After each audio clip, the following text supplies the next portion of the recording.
Video ಸ್ಟಾರ್ಟಿಂಗಲ್ಲೇ ಹಸು ಸಗಣಿ ಇದನ್ನೆಲ್ಲ ತೋರಿಸ್ತಾ ಇದ್ದಾಳಲ್ಲ, ಏನು ಟಾಪಿಕ್ ಮಾತಾಡ್ತಾ ಇರ್ಬೋದು ಅಂತ ನೀವೆಲ್ಲ ಅನ್ಕೊಂಡು. ಹಾಯ್ ಎಲ್ರಿಗೂ ನಮಸ್ಕಾರ, ನಾನು ನಿಮ್ಮ Ambika. Welcome back to my YouTube channel solo stories 2K. ಇವತ್ತಿನ ವಿಡಿಯೋದಲ್ಲಿ ನಾನು ಶಿವನಿಗೆ ಯಾಕೆ ವಿಭೂತಿ ಅಂದರೆ ತುಂಬ ಇಷ್ಟ, ವಿಭೂತಿಯನ್ನು ನಾವು ಧಾರಣೆ ಮಾಡೋದ್ರಿಂದ ಏನೆಲ್ಲ ಉಪಯೋಗಗಳಿದೆ, ಇದೆಲ್ಲ ಮಾಹಿತಿಯನ್ನು ನಾನು ನಿಮಗೆ ಈ ವಿಡಿಯೋದಲ್ಲಿ ತಿಳಿಸ್ಕೊಡ್ತೀನಿ. ನೀವಿನ್ನೂ ನನ್ನ ಯೂಟ್ಯೂಬ್ ಚಾನಲ್ನ ಸಬ್ಸ್ಕ್ರೈಬ್ ಮಾಡಿಲ್ಲ ಅಂತ ಹೇಳಿದರೆ ಈಗಲೇ ಸಬ್ಸ್ಕ್ರೈಬ್ ಮಾಡ್ಕೊಳ್ಳಿ. ಸಾಮಾನ್ಯವಾಗಿ ಎಲ್ಲರ ತಲೆಯಲ್ಲೂ ಈ ಪ್ರಶ್ನೆ ಇದ್ದೇ ಇದೆ, ಶಿವ ಯಾಕೆ ತನ್ನ ದೇಹದ ಮೇಲೆ ವಿಭೂತಿಯನ್ನು ಹಚ್ಕೊಳ್ತಾರೆ ಅಂತ. ಇದಕ್ಕೆ ನಮ್ಮ ಹಿಂದೂ ಪುರಾಣಗಳು ಏನು ಹೇಳುತ್ತವೆ ಅಂತ ಹೇಳಿ ನೋಡೋಣ. ಭೃಗುವಿನ ವಂಶದ ಪ್ರಸಿದ್ಧ ಋಷಿಗಳಲ್ಲಿ ಒಬ್ಬರಾದ ಬ್ರಾಹ್ಮಣರು ಒಮ್ಮೆ ಕಠಿಣ ಧ್ಯಾನದಲ್ಲಿ ಇರ್ತಾರೆ. ಹವಾಮಾನ ಋತುಗಳು ಯಾವುದೇ ಪರಿಣಾಮ ಅವ್ರ ಮೇಲೆ ಬೀಳಲಿಲ್ಲ. ಅಷ್ಟು ಕಠಿಣ ತಪಸ್ಸನ್ನು ಮಾಡ್ತಾಯಿದ್ರು. ಮತ್ತು ಹಸಿವಾದಾಗ ಹಣ್ಣು ಹಂಪಲುಗಳನ್ನು ತರಕ್ಕೆ ಅವರು ಪ್ರಾಣಿಗಳಿಗೆ ಹೇಳ್ತಾ ಇದ್ರು, ಮತ್ತು ಆ ಪ್ರಾಣಿಗಳು ಅವರಿಗೆ ಸಹಾಯ ಮಾಡ್ತಾ ಇತ್ತು ಕೂಡ. ನಂತರದ ದಿನಗಳಲ್ಲಿ ಪರ್ಣ ಎಂದು ಕರೆಯಲ್ಪಡುವ ಎಲೆಗಳನ್ನು ತಿಂದು ಬದುಕಲು ಪ್ರಾರಂಭಿಸಿದರು. ಹೀಗೆ ಸಮಯ ಕಳೆದಂತೆ ಒಮ್ಮೆ ಹುಲ್ಲು ಕತ್ತರಿಸುತ್ತಿರುವಾಗ ಅಕಸ್ಮಾತಾಗಿ ಬೆರಳನ್ನು ಕತ್ತರಿಸ್ಕೊಳ್ತಾರೆ. ಆದರೆ ಆ ಕತ್ತರಿಸಿಕೊಂಡ ಬೆರಳಿನಿಂದ ರಕ್ತ ಬರೋದು ಬದಲು ಮರ ಮತ್ತು ಗಿಡಗಳ ರಸವನ್ನು ಹೋಲುವ ಒಂದು ದ್ರವ್ಯವೊಂದು ಬರೋಕ್ಕೆ ಸ್ಟಾರ್ಟ್ ಆಗುತ್ತೆ. ಅವರಿಗಾಗಿ ತಿಳಿಯುತ್ತೆ, ನಾನು ಕಠಿಣ ತಪಸ್ಸು ಮಾಡಿದ್ರಿಂದ ಮತ್ತು ಪರ್ಣ ಎಲೆಗಳನ್ನು ತಿಂದಿದ್ದರಿಂದ ರಕ್ತದ ಬದಲಾಗಿ ಆ ದ್ರವ್ಯ ಬರ್ತಾ ಇದೆ ಅಂತ. ಆಗ ಅವರು ತುಂಬ ಜಂಬ ಪಡ್ಕೊತಾರೆ ಕೂಡ.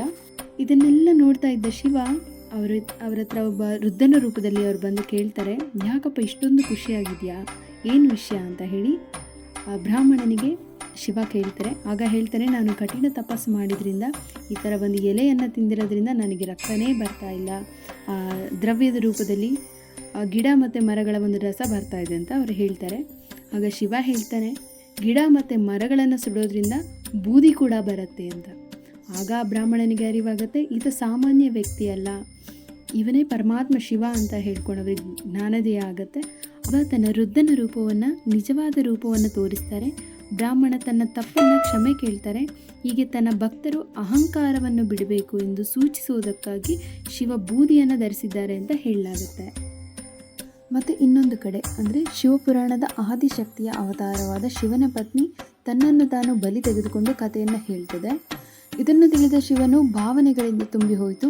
ಸತಿಯ ಮೃತದೇಹವನ್ನು ಹೊತ್ತುಕೊಂಡು ಭಗವಂತ ತ್ರಿಲೋಕಗಳಾದ ಸ್ವರ್ಗ, ಭೂಮಿ ಮತ್ತು ಪಾತಾಳ ಲೋಕವನ್ನು ಪ್ರಯಾಣಿಸ್ತಾರೆ. ತಾಂಡವ ಸ್ಥಿತಿಯನ್ನು ತಲುಪಿದ್ದ ಶಿವನು ಸತಿಯ ದೇಹವನ್ನು ಹಿಂಸೆಯಿಂದ ಮುಟ್ಟಿತ್ತು, ಹಾಗೆಯೇ ಬೂದಿಯಾಗಿ ಬದಲಾಯಿತು ಕೂಡ. ಅಂದಿನಿಂದ ಶಿವನು ಸತಿಯನ್ನು ತನ್ನ ದೇಹದ ಒಂದು ಭಾಗವನ್ನಾಗಿ ಮಾಡ್ಕೊಳ್ಳೋಕ್ಕೋಸ್ಕರ ಆ ಬೂದಿಯನ್ನು ಶಿವ ತನ್ನ ದೇಹದ ಮೇಲೆ ಹಚ್ಕೊಳ್ತಾರೆ ಅಂತ. ವಿಭೂತಿಯನ್ನು 3 ಗೆರೆಗಳಿಂದ ಉಪ್ಪುಗಳವರೆಗೆ ಹಚ್ಚೋದನ್ನು ತ್ರಿಪುಂಡ್ರ ಅಂತ ಹೇಳಿ ಕರೀತಾರೆ. ಏನು ಸಿಂಬಲೈಸ್ ಮಾಡುತ್ತೆ ಅನ್ನೋದನ್ನು, ಅದೇನು ತಿಳಿಸ್ಕೊಡುತ್ತೆ ಆ ಗೆರೆಗಳು ಅನ್ನೋದನ್ನು ನಾವಿವತ್ತು ನೋಡೋಣ. 3 ಉಪನಿಷತ್ಗಳು, ಹಾಗೆ ಓಂನ 3 ಶ್ರವ್ಯ ಉಚ್ಚಾರಗಳು, 3 ಗುಣಗಳು, 3 ಲೋಕಗಳು, ಹಾಗೆ 3 ಆತ್ಮಗಳು, ತ್ರೈವೇದಗಳು, ಇದೆಲ್ಲದನ್ನು ಈ 3 ಗೆರೆಗಳು ಸೂಚಿಸುತ್ತೆ. ಶಿವನು ತನ್ನ ಇಡೀ ದೇಹದ ಮೇಲೆ ವಿಭೂತಿಯನ್ನು ಹಚ್ಕೊಂಡಿರೋದ್ರಿಂದ ವಿಭೂತಿಯ ಬಣ್ಣವನ್ನು ಶಶಿವರ್ಣಂ ಅಂತ ಹೇಳಿ ಕರೀತಾರೆ. ಆಗಮಾಚರಣೆ ಸಂಸ್ಕಾರದಲ್ಲಿ ಒಣ ಕಟ್ಟಿಗೆಗಳನ್ನು ಸುಡುವುದರಿಂದ ದೊರೆಯುವ ಬೂದಿಗೆ ವಿಭೂತಿ ಅಂತ ಹೇಳಿ ಸಹ ಕರೀತಾರೆ.